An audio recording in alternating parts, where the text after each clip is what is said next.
Hi guys, let's have a discussion on today's set of questions. First one, and please write,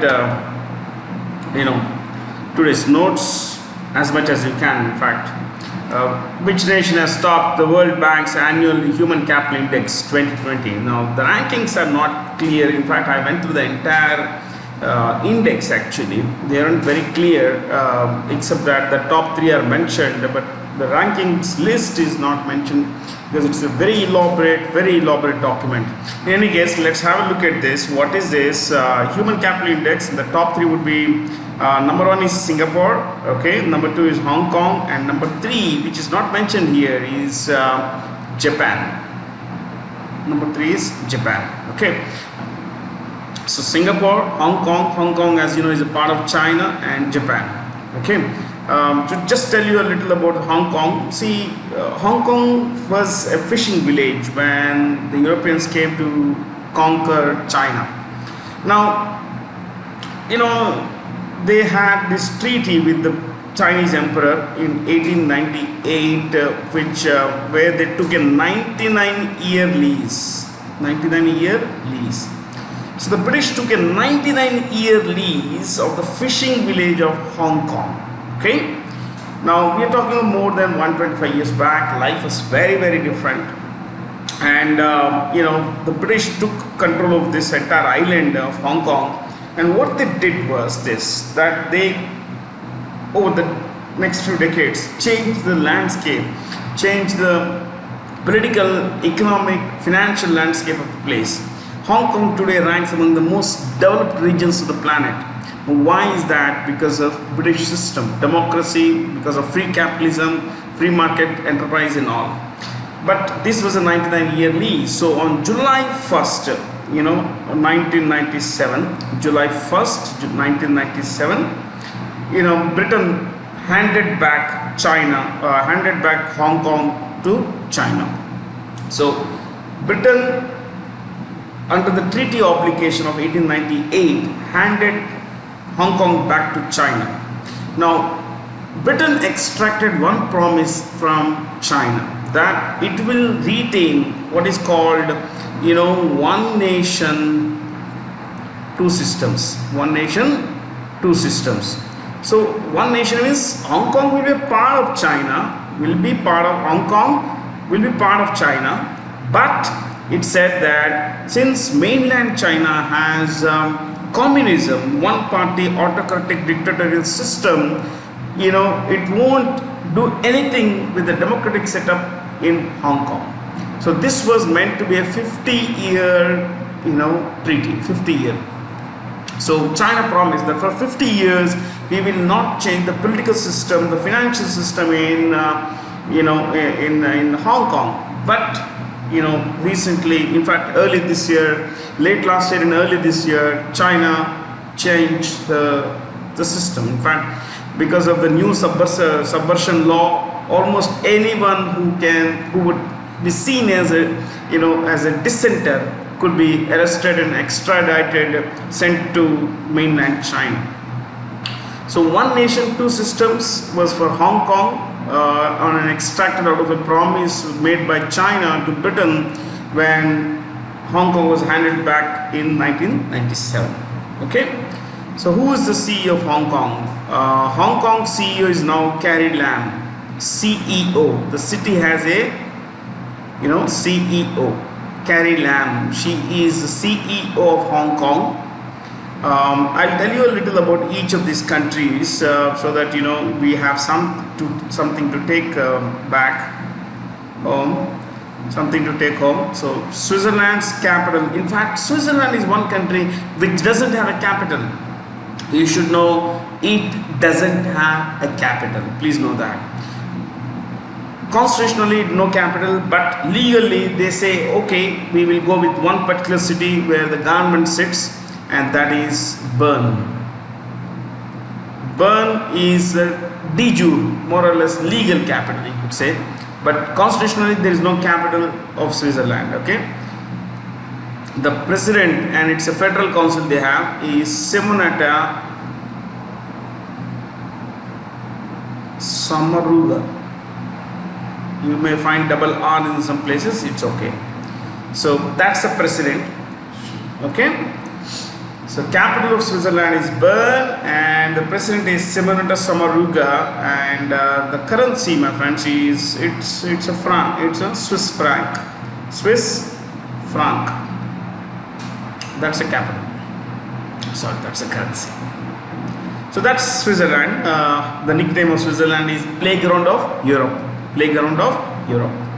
Now from there, let's go to Singapore. As you know, Singapore is at the tip of the Malaysian Peninsula. And Singapore's, of course, the capital is Singapore City. The Prime Minister is Lee Hsien Loong. This is the Prime Minister. Okay, Singaporean Prime Minister is Lee Hsien Loong. And the currency is dollar, Singapore dollar. Singapore dollar. Coming to Australia. Now Australia's pretty large country, two and a half times India's area, my friends, 76 lakh square kilometers, and that when compared with India's 32 lakhs would be more than twice India's area. But the population of Australia is about 2.4 crore, which, well, of course, would be the population of Mumbai and Greater Mumbai area. So you have Australia, which is whose capital is Canberra. This is nicknamed Bush City. Bush means jungle. In ordinary Bhasha, Bush means jungle. Just know that. Bush means jungle. See, this Sydney and Melbourne, as you are familiar with, they are quite famous as cricketing grounds. That's how most of us would know. So Sydney and Melbourne wanted to be the capital, but then you couldn't have had two capitals. So what the Australian government did was, they chose to build a new capital city that would be equidistant from Sydney and Melbourne. So Canberra was a small village. They made a planned city out of it, and it's nicknamed Bush because it was built in a more or less jungle, the Australian bush. Okay, so that's the capital, Canberra. And the Prime Minister is Scott Morrison. Scott Morrison. This is the Prime Minister, and Australia's currency is the Australian dollar. Australian dollar. You could write one more thing about Australia, my friends, that it is home to Carmichael mine. Carmichael mine. Okay. Now this is run by the Adani Group. The Adani Group. This is a pretty controversial mine. Locals, environmentalists, green activists, they don't want this to be there because they say that this could damage the local lives, flora and fauna, that is animal and plant life.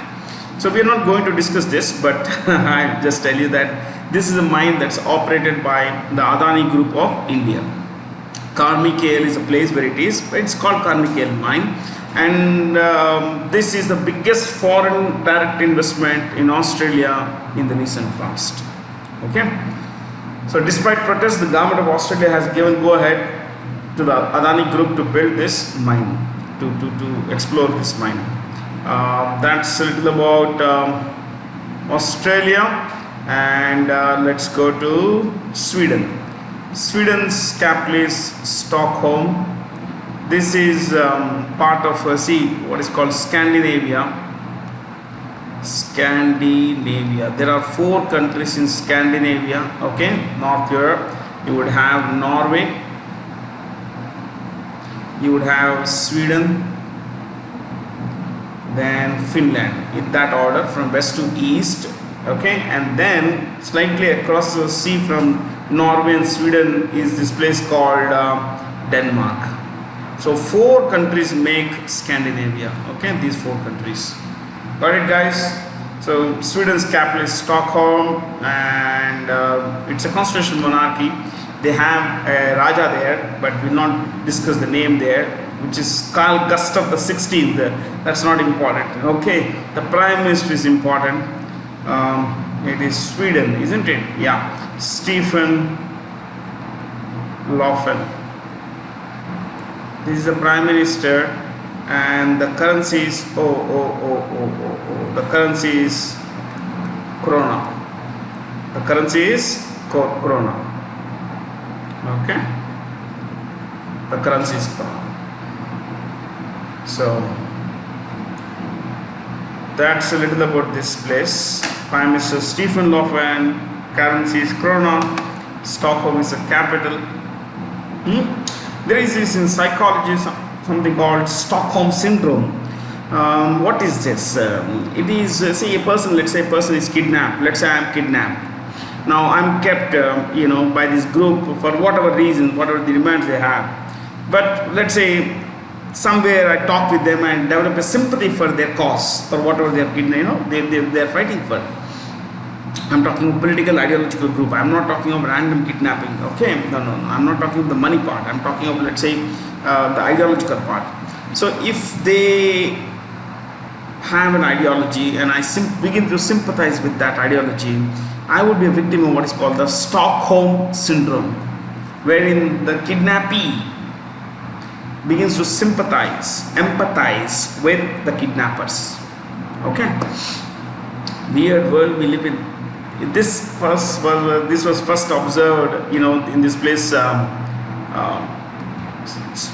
In this place called Sweden. Sweden.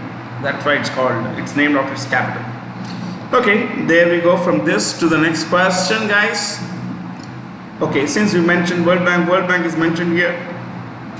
You could write this. Established 1945. Established 1944-45, but no problem. 1945. The head office is in a place called Washington, DC, which is District of Columbia, and its president is David Malpass. This is the president of the World Bank Group. This guy is an American. He is an American. Okay, and we could write one more thing about the World Bank. Its MD and CFO is this lady named Anshula Kant. She is from India. She is the MD and Chief Financial Officer of the World Bank. Okay, you could say the Chief Financial Officer. MD is fine. And you want more? I'll give you more. There is this lady named Carmen Reinhardt, who is the Chief Economist of the World Bank. Carmen Reinhardt is the Chief Economist of the World Bank Group. Okay, so that was pretty lot of stuff. Pretty much, we spent close to about 10 minutes on this question. Yes, more than that actually. So here's the next question. Which film has won this year's Golden Lion, the top prize at the 77th edition of the Venice Film Festival? Venice, as you know, is in Italy. It hosts a very famous film festival, but unfortunately this year, because of the COVID and everything, things were quite subdued. And the highest prize is the Golden Lion, and that went to Nomadland. I read this story. It's considered one of the best films to have come out in recent times. It's a story of a lady who works in a small town, which is what is called a company town. Company town, you see, those of you not familiar with this language, a company town, I'm sorry guys, a company town is this. Let's say a particular company comes down to set up a factory somewhere, mining factory. Let's say a mining company comes down to set up a mining unit somewhere. Now it would have employees, it would have a lot of people, who would cater to demands, to the needs of these employees. So a small settlement comes down. In America, you will find hundreds of such towns, okay, mining towns or what are called company towns. This film captures a story of one such company town which goes into decline. The company closes, the town is finished. So this lady, there is this actress, Frances McDormand. She is amazing. Frances is one of the finest actresses you will find. I would suggest you watch her film Fargo. Yeah, there is another film called Three Billboards Outside Missouri, Ebbing, Missouri. I watch a lot of films, and it just, I'm trying to share that love with you. You know, Fargo देखिए आप, FARGO, Fargo is a terrible film. Okay, it's a very slow but very good film. So Nomadland, what she does is, instead of sympathizing with her own, feeling bad for herself that she's lost job, that this town is finished, what she does is she hops into her, what's a pickup truck, and she goes around America, especially the Midwest, and she becomes more or less a nomad. Nomad means Banjara, gypsy. That's how it is, nomad land.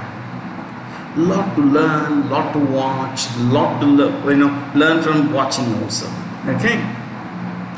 I wouldn't want to share the names of these directors. For example, Nomadland, if you want, I can tell you the name of the director, Chloe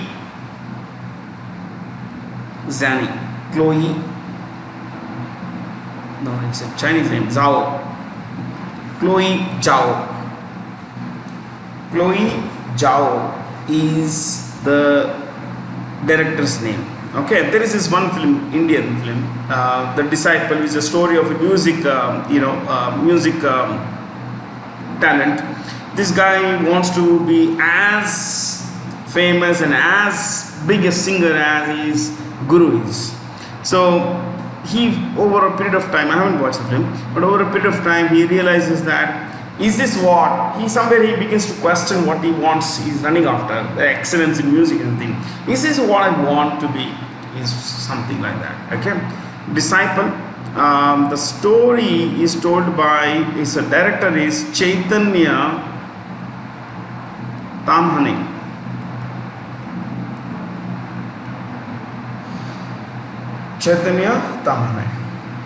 Okay. See, I can tell you the names of the directors. Like, for example, you have Dear Comrades, Andrei Konchalovsky, not required for now. Just know the winner and the Indian entry in that. Okay, that's it. Yeah. Pakistan is on the FATF grade list. FATF headquarters is in Paris. It's the only question where you will find this kind of a what we say, animation. I think it's something to do with the animation part. Anyway, FATF grade list is where Pakistan is. What is this? You write this. Right place. Financial Action Task Force. Financial Action Task Force. Financial Action Task Force. You could write this. One more thing. Head office Paris. Established 1989. Established 1989.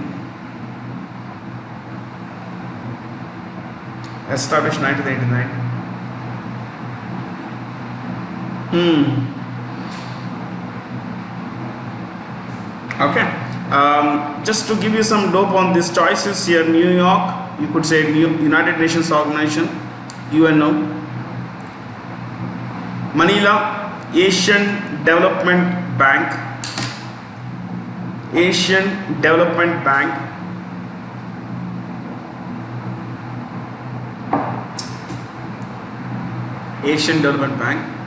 Beijing,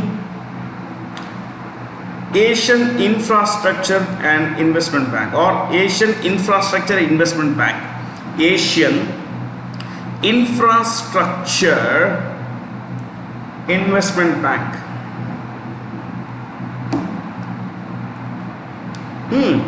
Paris, of course, you have, what is that? FATF, and you can also write one more, UNESCO. Yeah. I think, yeah, UNESCO is also headquartered here. So is another organization called OECD. OECD is the Organization for Economic Cooperation and Development. Organization for Economic Cooperation and Development. Okay, yeah. Fifth choice is Geneva. It's mentioned there. It's going by, I don't know why it's going that way. Geneva is home to the WTO, World Trade Organization. World Trade Organization.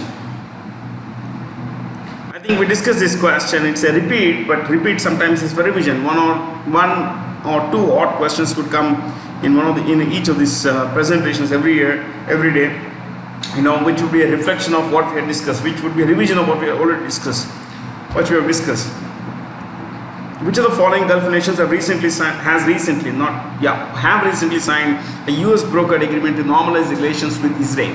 We had discussed this quite comprehensively, both in the case of the UAE, United Arab Emirates, and Bahrain. So we'll slow it down. Okay, I just want to tell you a little about, shall we write only the capitals of these places? Because leaders we have already mentioned in the past. So Kuwait City. I don't think it's required. Kuwait City. Oman, Muscat. We are writing capitals. Muscat. Saudi Arabia, Riyadh. UAE, Abu Dhabi. Bahrain, Manama. Qatar, Doha. You could write host of 2022 FIFA football, 2022 World Cup FIFA or FIFA World Cup.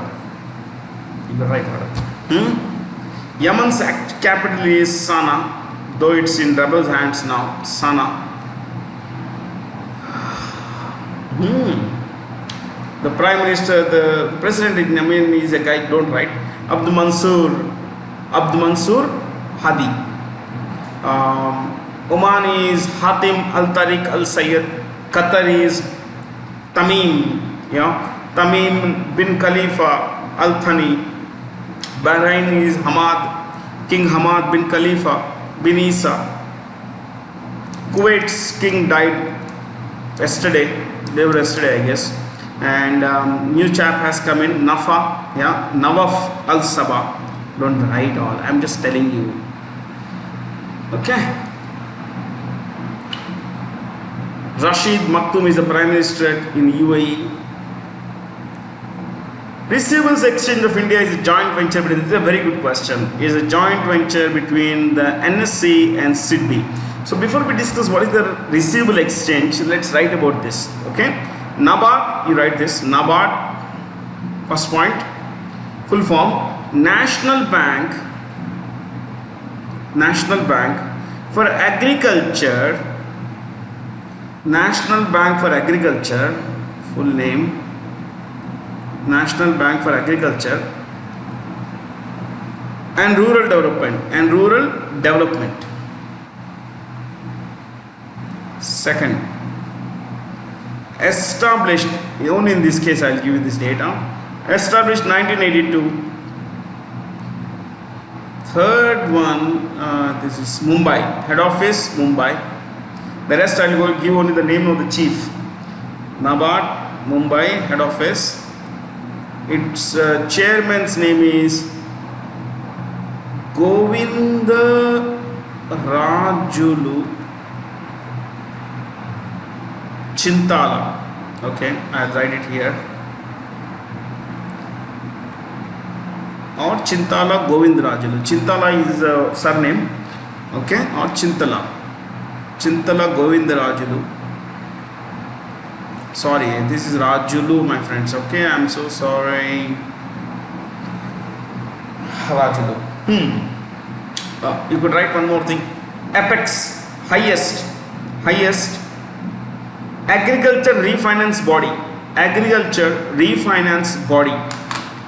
Highest agriculture refinance body. So it doesn't, you see, it lends to farmers, but indirectly.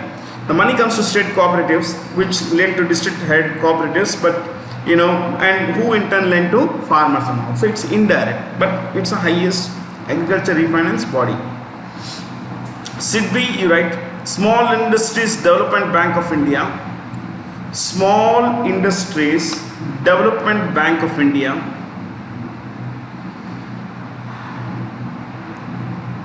chairman,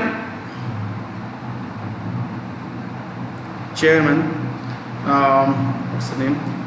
Muhammad Mustafa.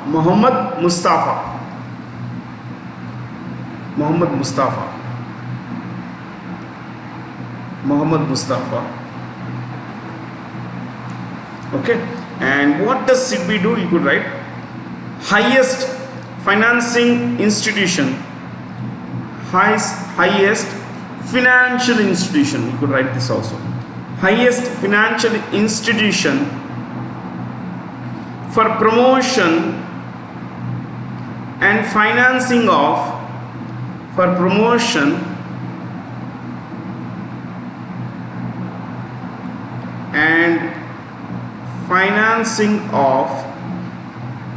MSMEs, which is what is it? Micro, small and medium enterprises.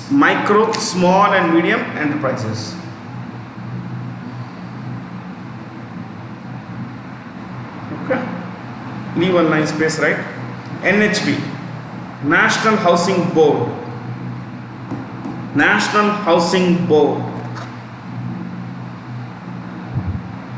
Chairman Sarda Kumar Hota.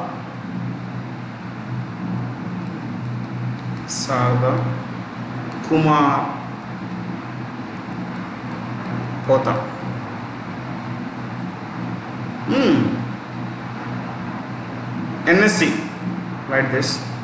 National Stock Exchange. Below that, first point, underline that. Next point, established 1993.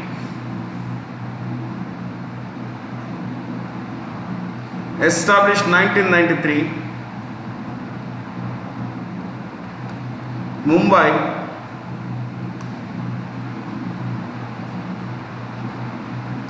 CEO is Vikram Limaye.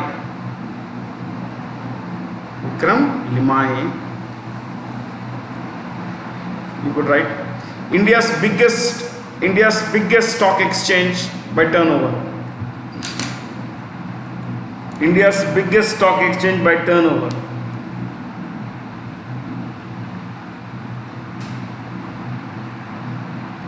Okay. Main index is called Nifty.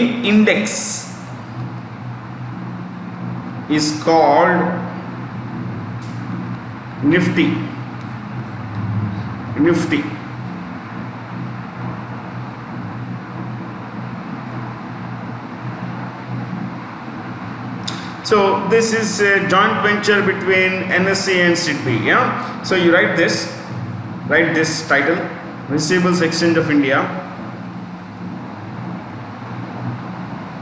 You write next below that. Famously known as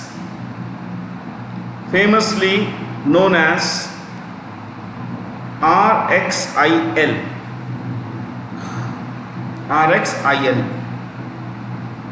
Next, established 2016.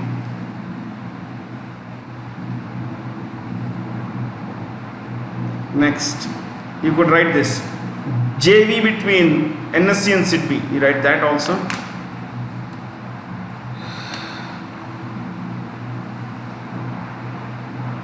Next,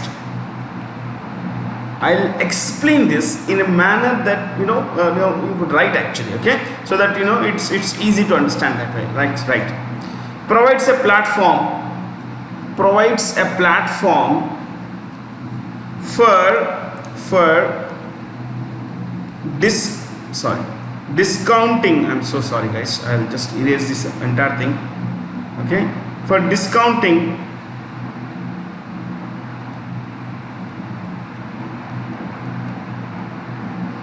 bills or invoices of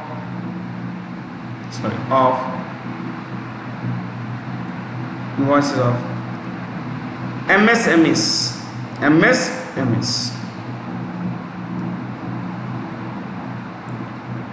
Next, on a simple way, basically you could write most MSMEs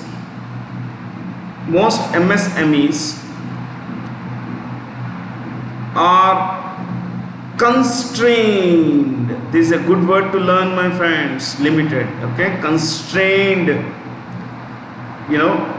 with low liquidity, low cash flow.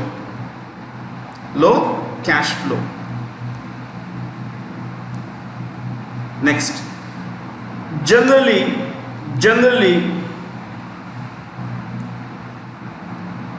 because of low cash flow,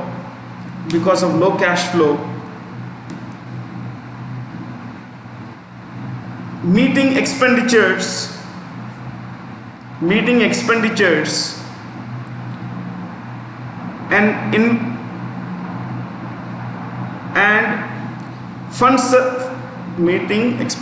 and funds for investment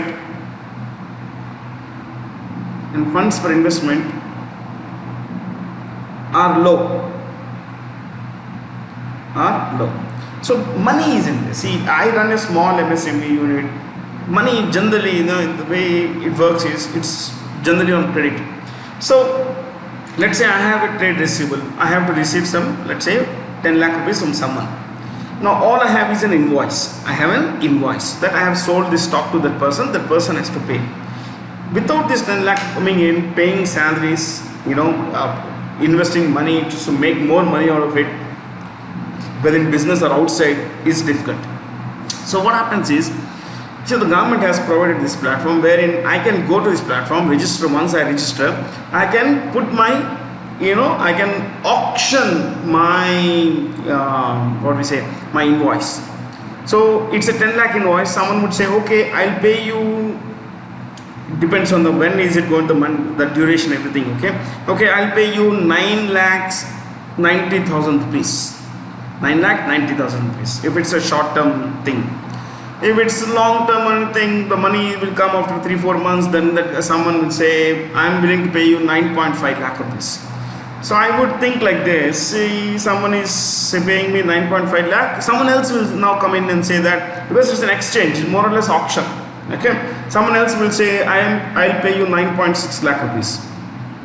So I'll bid, now whoever bids the highest, I'll give it to them, take the money, 9.6 lakh rupees, and I will use this. Now you may think, you're losing 40,000 rupees. No, think about what I can do with the money. It comes in quite easily, quite fast.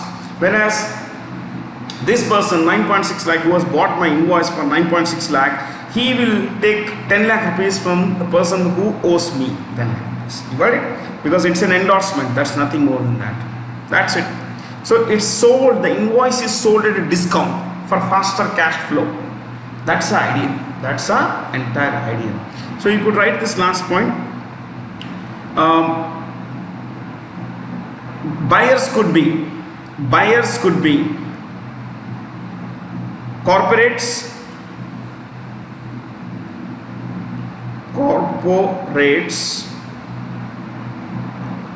public sector units, or government departments. Hey, everyone does it. Yeah. People are making money. Government departments. Next. Okay.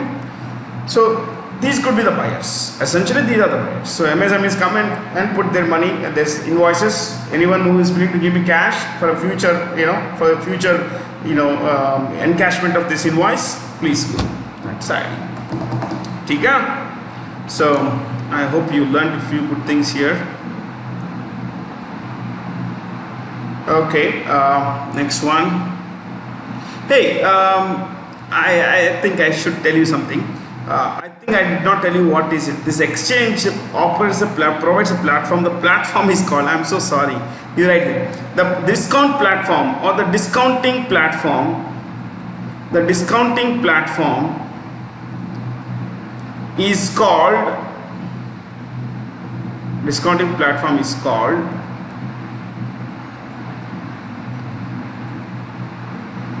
TREDS. This is how they write it. TREDS. Okay. dash trade receivables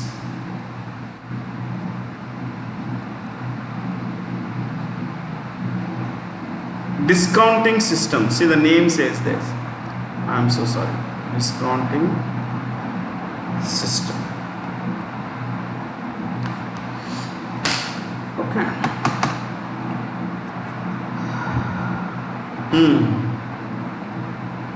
Trade receivables discounting system. The term plastic money refers to, well, the plastic, you see, plastic money is credit cards, debit cards, all kinds of cards. So debit cards, credit cards, those kinds of things, okay. Mobile banking, US dollar is also called greenback, because in the past it used to be of green color. Nowadays, of course, it still is, but generally no. UPI is Unified Payments Interface. Unified Payments Interface. This is one of the best platforms for transacting money, my friends. Okay. And maybe in the next session I'll tell you how a credit card works. Okay. The International Day Against Nuclear Test is observed on 29th August. 29th August. It's not mentioned, but I think the answer is 29th August. Remember, 29th August is the answer. Okay. Now, why on this day? You write this. International Day Against Nuclear Tests is observed annually on 29th August. Because on this day,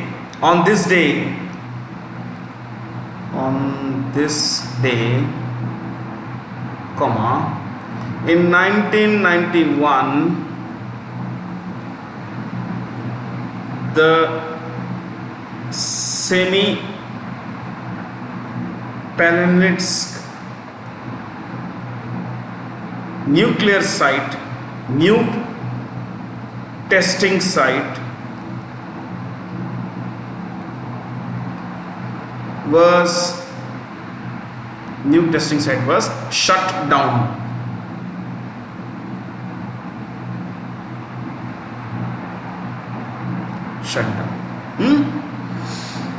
And you know, this is also India's national sports day. National Sports Day of India. देखिए, चलिए इसमें लिखते हैं. July 16th, 1945 will restrict it this to nuclear tests only. Okay. July 16th, 1945, first nuclear test. This was done by America. First nuclear test. Okay. August 16th, Hiroshima Day, because on this day in 1945 the first atomic bomb was dropped on Hiroshima, 1945. Same month, same year, 3 days later, Nagasaki, an atomic bomb was dropped on Nagasaki. Okay, Nagasaki. Now, one more thing you need to know is that here we have 18th May, India's first nuke test by India, 1974.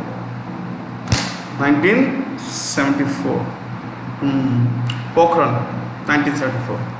So we have tested nuclear bombs on 3 different occasions. For the first was on 18th May 1974. Then we had tested nuclear bombs on 11th May 1998. 11th May 1998. Then 2 days later, that is on May 13th 1998, we tested bombs again, nuclear weapons again. So essentially, this is the first one. Then May, both in 1998. This is the reason May 11th is known as National Technology Day. National Technology Day. Okay. BJP Member of Parliament Sugarcane, who died recently, was the Minister of State for Railways. He's the Minister of State for Railways, my friends. He passed away of coronavirus complications arising due to coronavirus. He's the Minister of State, for Railways. And Defense Minister of State. See, there are three types. One is Cabinet Minister, okay, Cabinet Minister. Then MOS with independent charge, MOS with independent charge, and then MOS who basically work under these guys who are Cabinet Ministers. Like, Defense Minister of State is Shripad Eso Nayak. Now, this gentleman works directly under the Union Minister of Defense, that is Rajnath Singh. Okay, that's how it is. Now, Minority Affairs Minister of State is Kiren Rijiju. Some of you will find this name surprising, but it is right. Okay,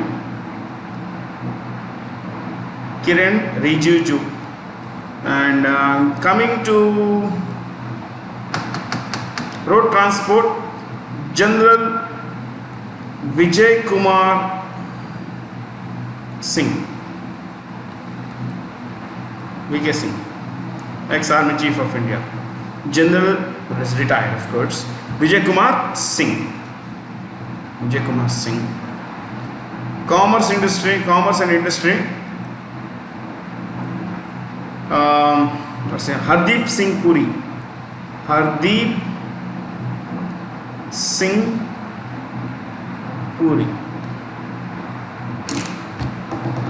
So the Union Commerce and Industry Minister is the same guy who also runs the Railways Ministry, Piyush Goyal. Okay. General Vijayanagara Singh works under reports to Nitin Gadkari, who is the Union Minister of Road Transport and Highways. Okay. Mukhtar Abbas Naqvi is a Union Minister for Minority Affairs. So we are talking of only ministers of state here, but what's mentioned on the screen is Minister of State, but we are discussing, cabinet ministers. Okay. India is the world's largest producer of ginger. A lot of people are eating ginger these days because they believe that coronavirus, this provides a lot of immunity to coronavirus. Look, anything in excess is bad. Ginger is a blood thinner. It thins the blood. And it thins the blood, even if there's a slight cut, there is a provision, there is a big, outflow of blood. So this is an extremely dangerous thing. As like our forefathers, like our ancestors have said that everything should be in moderation, limited quantity. So ginger, we have India. Why don't we take the names of the top 2 or 3 producers of each of these, shall we? Yeah, let's try. We'll start with ginger. India, China and Nigeria. India, China and Nigeria.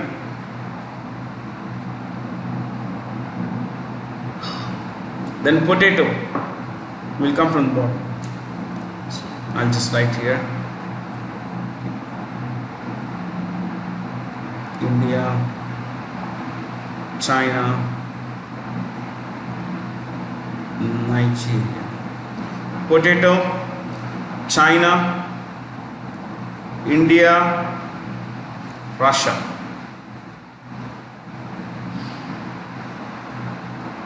CH is Chinaman, okay? Yeah, not Chinaman, China. T, China, India, Kenya.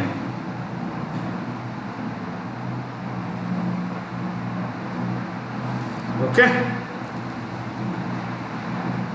Brinjal, China, India, Egypt.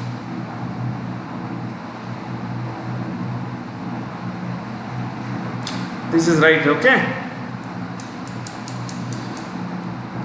Cabbage, yeah?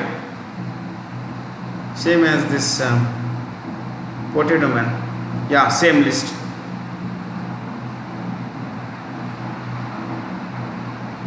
China, India, Russia for cabbage also. Okay? Someday I'll tell you the story of potato. How potato changed the world. We'll come to that.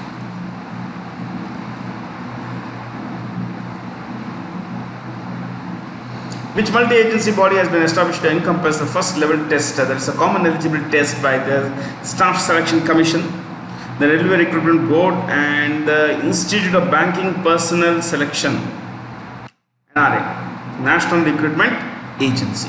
I think there is nothing to discuss this here. The government of India has fixed price of sugarcane payable with sugar mills for the current season, October to September, starting October next month till September next year, at 285 rupees per quintal. 1 quintal is 100 kilos. This price payable is known as fair and remunerative price. Please write this, then I will tell you what's the difference between the first and the second one, between the first and the second ones. So write this, fair and remunerative price. Yeah, right. First point, or I normally put star marks. Minimum price paid by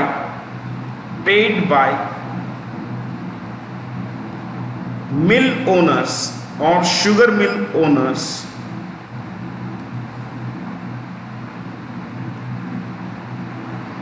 to sugarcane farmers to buy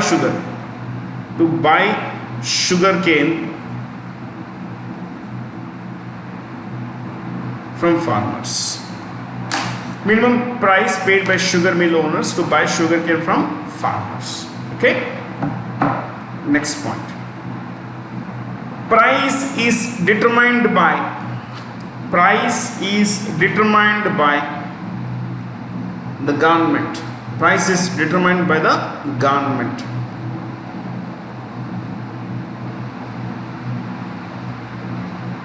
Price is determined by the government. Next. Price is determined by the government. Next point. The price is recommended by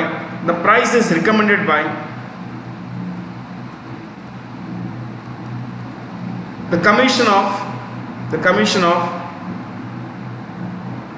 Agricultural Costs and Prices,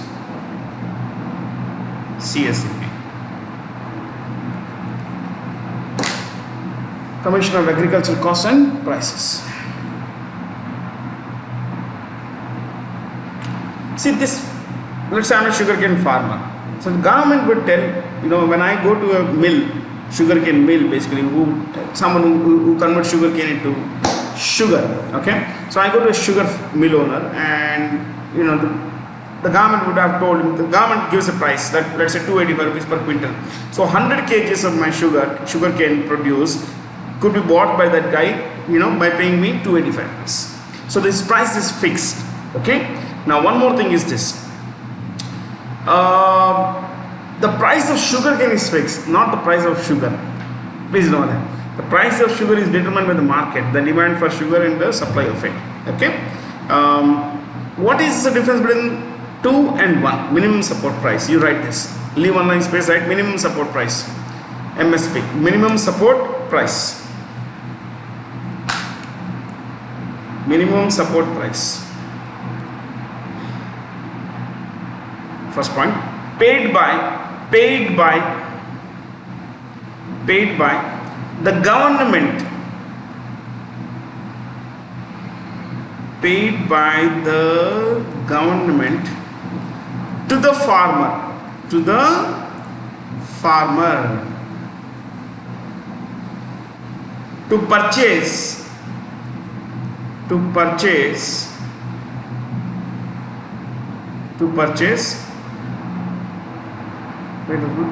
him, to purchase food grains from him. You could write this: food grains and other crops, food grains and other crops, to purchase food grains and other crops from him. So if I am a farmer, I grow wheat, the government will directly buy from me. That's a minimum support price. Next point: the two objectives of MSP are, I'm putting in one here, normally I don't, as you know. Avoid distress, this is a good word to learn, distress to the farmer if market prices are low,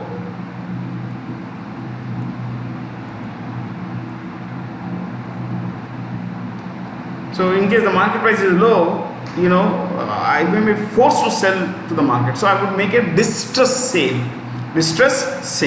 So the government says, don't worry, we will pay you minimum price. Okay, it's never the minimum, it's always comfortable price, pretty good price. Number 2, procure, because there will be a photo here, video down there. Procure food grains.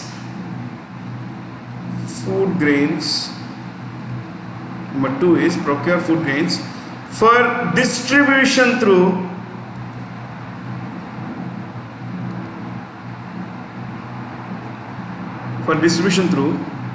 public distribution system. So essentially, MSP is the price paid, the price paid by the government to the farmer, whereas fair and remunerative price is where mill owner pays to the farmer, but the price is fixed by the government. Okay. Since it's mentioned sugarcane, why don't we write the name? Largest producers of sugarcane, Brazil. So you could write top 3 producers of sugarcane.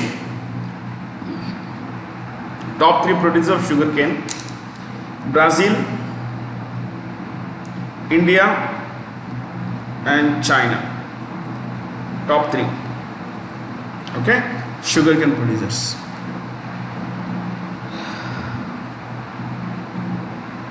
See, we may produce a lot of ginger, we may produce a lot of cabbage, we may produce a lot of sugarcane, but we barely export much because our domestic consumption is very high, very, very high. For example, tea, we are the second largest producer of tea in the world, but think of it, we barely get to export much because we have a very large domestic consumption.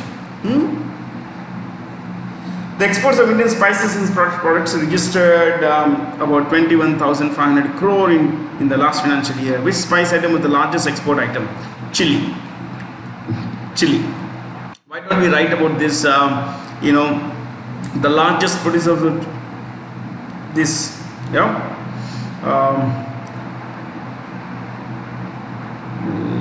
Ginger. I think we already mentioned ginger in the previous one. Yes. So write cumin. The first one, cumin. As usual, China,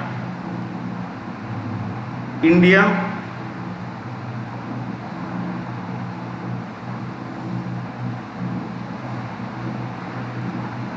Mexico.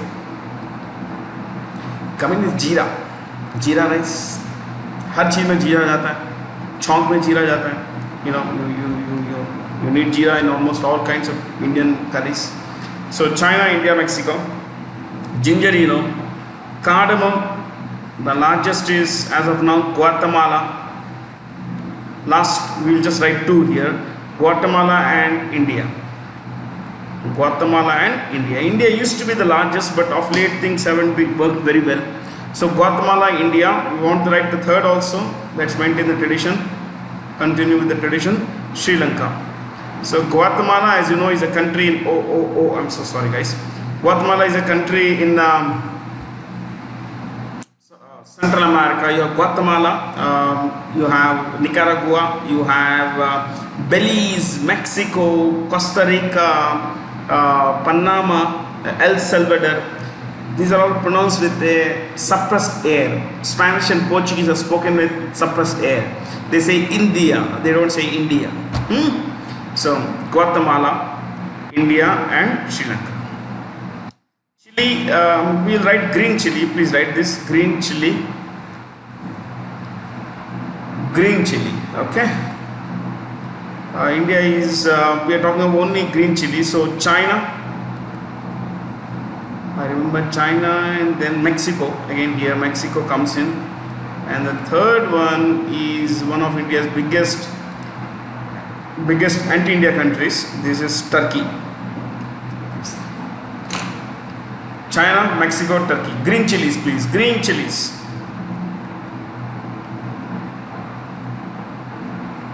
All this data comes from FAO, Food and Agricultural Organization. Okay, I went to their website where they have something called FAO Stat. FAO Stat is Food and Agriculture Organization Statistics. It's a huge database they have. You have to select certain things. So once you select certain data parameters, you will get your data. Okay. For which nation, from which nation is India set to get back its 15th century idols of Bhagwan Rama, Sita and Lakshmana, which were stolen from a temple built during the Vijayanagara period in Tamil Nadu? UK. Oh, lot of these things have been stolen. From Australia, they have been stolen by smugglers from Australia, UK, France, you name a country, man, they are there. In Canada also, yeah, you would find a lot of this stuff there. For those people, this is all exotic value. Some people have this, but for us, it's in India, these are divine things. Okay, I just have a picture here. Vijayanagara Empire. For the Telugus, I would say that most people, when they say Vijayanagara, they think go to this place near Visakhapatnam here. Okay, Vijayanagara. This is not the place. This is Vijayanagara. Vijayanagara is near Hampi, which is basically in Karnataka. Okay, so this is the Vijayanagara Empire. You go see this Quilon. This is an old map. Quilon is now called Kollam. It's a beautiful beach city. Kollam. Calicut is now called Kozhikode.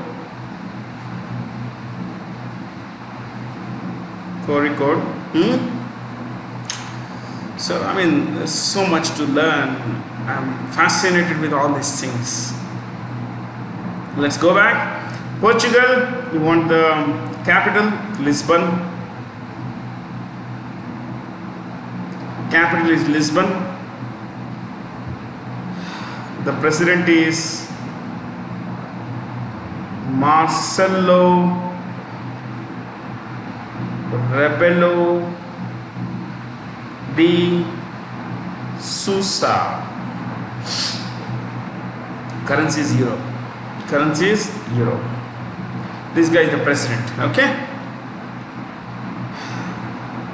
Spain. Capital is Madrid.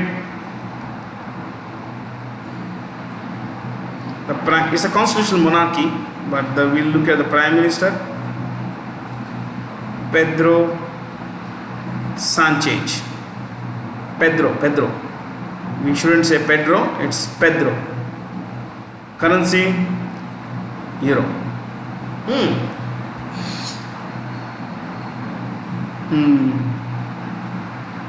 The father of the current king of Spain has escaped to the UAE because his name had cropped up in some corruption deals, some railway system that was to be built, and his name had cropped up, had come up in those files which said that he took a bribe. So let's not get there. Italy, yeah, UK, you know, UK is the primary, its the capital is London. The capital is London, and capital is London, and the prime minister is Boris Johnson, and the currency is pound, British sterling pound it's called. Italy, Rome, and the prime minister is Giuseppe Conte. Australia we discussed, and the currency of euro, its currency is euro here.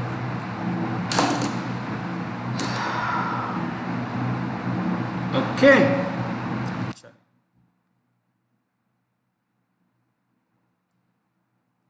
Who is the first celebrity voice integration for Amazon's Alexa in India? Amitabh Bachchan. Now, Amitabh Bachchan has a very deep voice. It's called a baritone. B-A-R-I-T-O-N-E. Baritone. See, these Alexa kind of things are called virtual assistants. What are they called? Virtual assistants. They are called intelligent virtual assistant or personal virtual assistant or personal assistant. Intelligent virtual assistant or intelligent personal assistant. You have names. You have, see, Google calls it Hello Google. It's simply say Google, okay, or simply called Google Assistant. Amazon has Alexa. Amazon also has Echo, but that's more of like Alexa is used everywhere. Apple has Siri. Apple has Siri. Samsung, like on my phone, my Note phone, it has Bixby. Bixby. So, I mean, life has become, we would say, easy. Well, not so easy actually. Identify the renowned social activist and Arya Samaj leader. And just before that, I would want you to know that the Vijayanagara Empire, as mentioned here, is not true. Okay, this is only, this map is applicable here. But if you look at the entire Vijayanagara period, okay, the Vijayanagara period was there between. It was founded. If you want to write this, if you are writing some exam which might have history, you could use this. Vijayanagara Empire founded by Harihara Raya and Bukkaraya. Harihari Raya and Bukkaraya, two brothers. They founded this in 1336. And the Vijayanagara Empire existed till about 1646, though it was very weak. After 1585 it became very weak, but you could say that 1646 that it was there. Okay.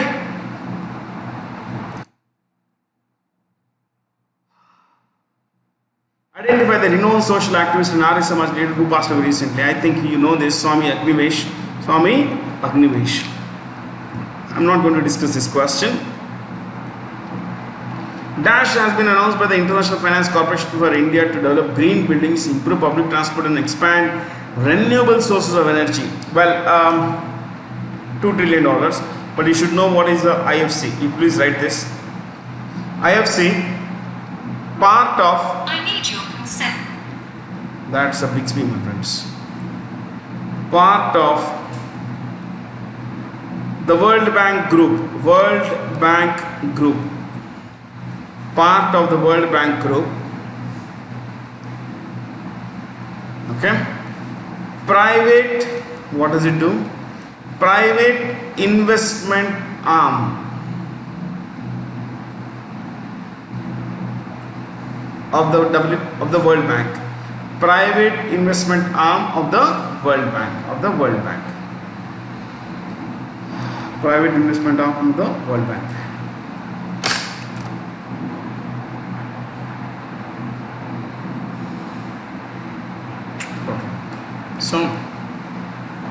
See, this is infrastructure. It's more to do with green buildings, public transport. I mean, when we say green buildings, environment-friendly buildings, use of materials that won't damage the environment, that kind of stuff.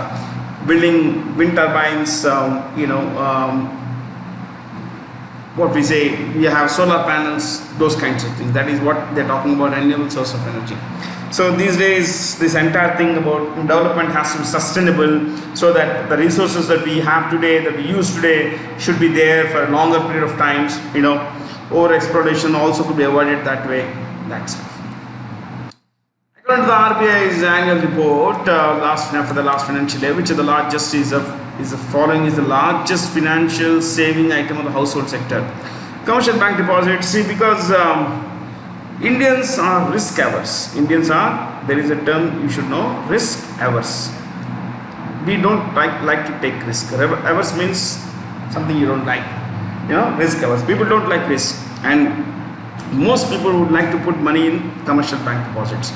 See, but always remember, whenever you deposit money, you should look at interest rates. One, what interest rate it gives, and more, at the same time, we should also look at the inflation rate. In the last class, we discussed what is inflation rate. Inflation rate is nothing but, it's a rise. You see, if today's inflation rate is 5%, it means that exactly 1 year back, whatever was the price level, over that there has been a 5% increase, which also means that the value of our money is decreasing by 5%. Okay, so you go to bank, okay, you put money. The banker says, sir, we will pay you 6% interest for 1 year FD. 6%. Inflation rate is 5%. So in the bank, your money value is going up by 6%, but outside it's decreasing by 5%. So how much are you actually earning? You are earning 1%. This is what is called real rate of return. Real rate of return. This is called nominal rate. Nominal rate. Nominal means naam. Naam ke liye. It's on paper. In name only you are earning 6%, but in real world terms, real returns terms, you are earning only 1%. So always remember, to get the real rate of return, you have to look at nominal rate minus inflation rate. Now you reverse these numbers. If inflation rate is 6% and the FD rate is 5%, will you be making money or losing money? You will be losing money. So that is something you should be looking at. Okay. But most Indians are risk averse. They don't look at currency trading, which is very, very expensive. Shares, equities, stock market. This is again, people don't want to, because very volatile market. If you have seen the recent thing, market has been quite volatile, and while the economy is sinking, these guys, it's going up, generally going up. 2 days of the week it goes up, 3 days it goes down. Actually, trading happens for 5 days, Monday to Friday. Okay, provident and pension funds. Most Indians don't have these kinds of things either. They don't want to keep money away for long term. They want to have money for immediate needs, basically. Okay, and life insurance holdings. Very few people in India believe in life insurance, because they believe that it's all karma. If something bad happens, it's due to karma. And if and insurance is again, people buy insurance only because someone is selling them. That is why when you look at an insurance act, they write insurance is a subject matter of solicitation, which means someone comes and asks the agent, I want to buy insurance. So solicitation, I solicit insurance. That is it. So an agent cannot impose. But most people don't like insurance agents.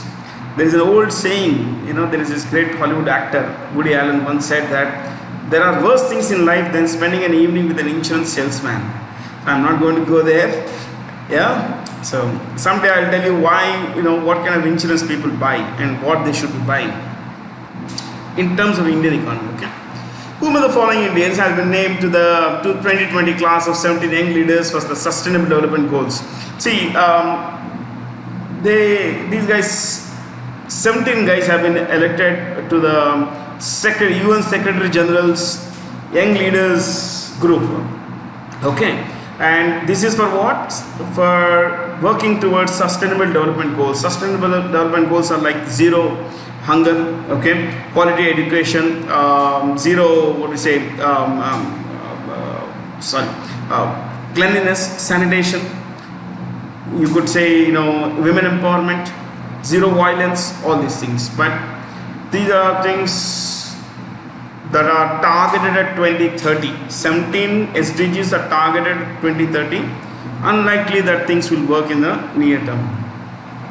But from India, Udit Singhal, who is just 18 years old, has been selected by the UN Secretary General. Quite a commendable thing. Which city has topped the 2020 Smart City Index for the Institute of Management Education for the second consecutive year?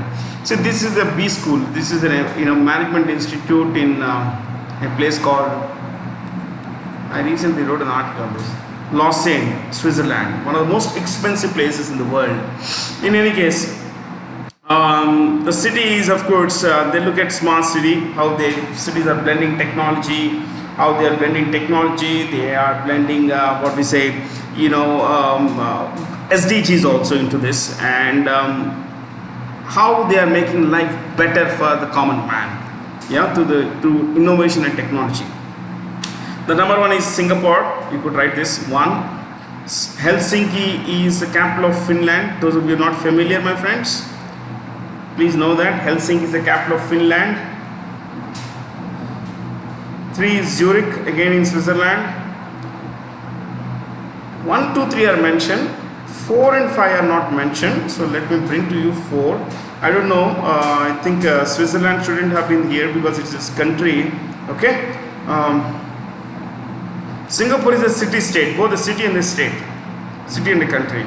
So 4 is Auckland. Auckland is the capital of what is that place?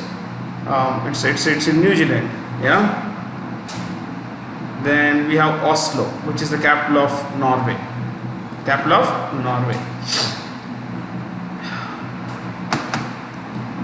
Indian cities are also ranked in this. I found some rankings. The highest ranked city is Mumbai, if I'm not wrong, or Delhi. Okay, you could write New Delhi. I'll write it here. New Delhi, 86. Mumbai, 93. And surprise, Bangalore or Bengaluru, 95. I was quite surprised actually. Yeah. That Mumbai ranks higher than above Bangalore. Even Delhi does.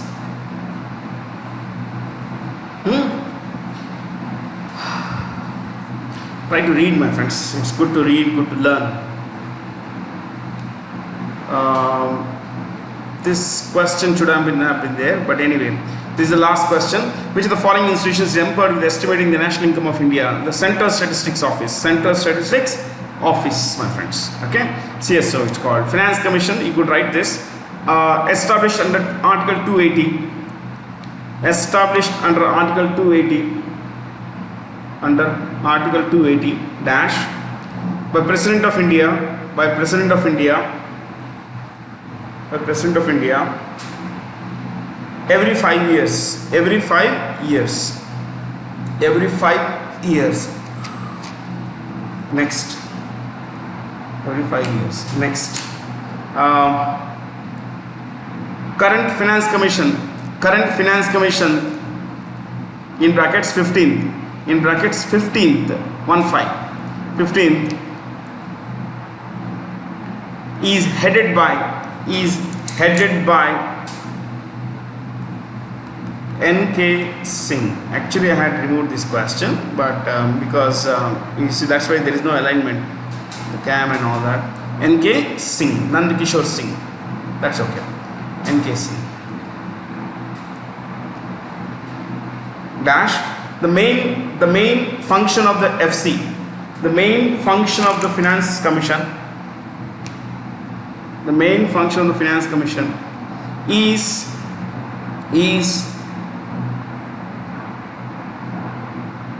to define financial relations